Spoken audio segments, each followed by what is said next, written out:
দীর্ঘ ১৭ বছরের নির্বাসিত জীবনের অবসান ঘটিয়ে বৃহস্পতিবার জন্মভূমিতে ফিরছেন বিএনপির ভারপ্রাপ্ত চেয়ারম্যান তারেক রহমান।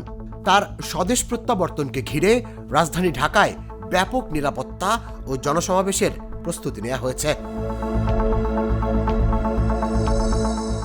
বিএনপি জানায়, তারেক রহমান ও তার পরিবার লন্ডন সময় আজ সন্ধ্যা 6:15 হিথ্রো বিমানবন্দর থেকে বিমান বাংলাদেশ এয়ারলাইন্সের একটি ফ্লাইটে দেশের উদ্দেশ্যে রওনা হবেন। সিলেট হয়ে ফ্লাইটটি আগামীকাল দুপুরে হযরত শাহজালাল আন্তর্জাতিক বিমানবন্দরে অবতরণ করবে।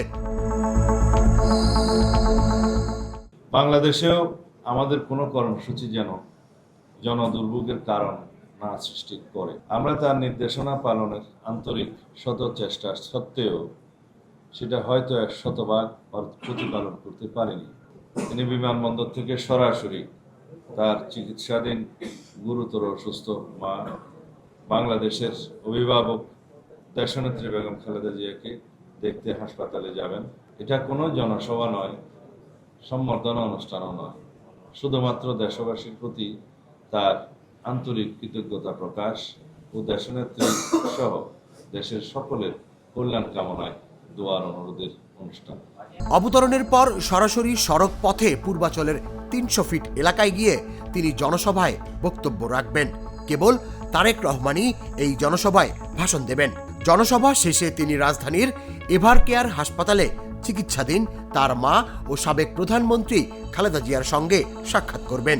তারপর গুলশানের ফিরোজা বাসভবনে যাবেন। বিএনপির পক্ষ থেকে প্রায় 50 লাখ মানুষের উপস্থিতির আশায় প্রস্তুতি নেওয়া হয়েছে। জনস্রোত নিয়ন্ত্রণ ও তারেক রহমানের নিরাপত্তার জন্য আইন শৃঙ্খলা রক্ষাকারী বাহিনীর সঙ্গে দলের একাধিক বৈঠক হয়েছে। নিরাপত্তার দায়িত্বে রয়েছেন ব্রিগেডিয়ার জেনারেল অবসরপ্রাপ্ত AKM শামসুল ইসলাম। দলগত যে নিরাপত্তা ব্যবস্থা সেটা সর্বোচ্চ ব্যবহার করা হবে।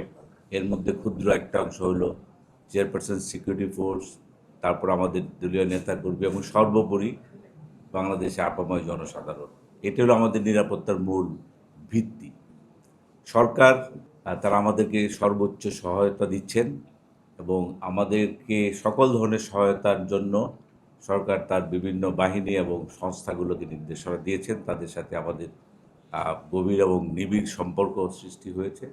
তারেক রহমানের আগমন উপলক্ষে বিমানবন্দর এলাকা ও সড়ক পথে প্রায় 1000 মাইকের মাধ্যমে তার বক্তব্য প্রচার করা হবে।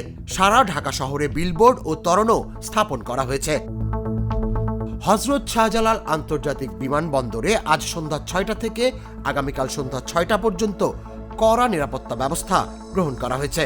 এই সময় শুধু যাত্রীরাই বিমানবন্দরে প্রবেশ করতে পারবেন।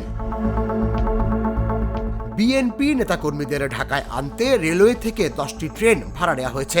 ইতোমধ্যেই দেশের বিভিন্ন জেলার পাশাপাশি বাস ও লঞ্চেও নেতাকর্মীরা ঢাকায় আসতে শুরু করেছেন।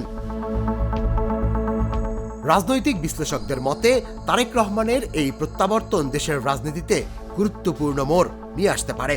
পাশাপাশি বিএনপির সাংগঠনিক শক্তি ও নির্বাচনী কৌশলে আনবে নতুন গতি। তুষার ইসলাম, জাগো নিউজ, ঢাকা।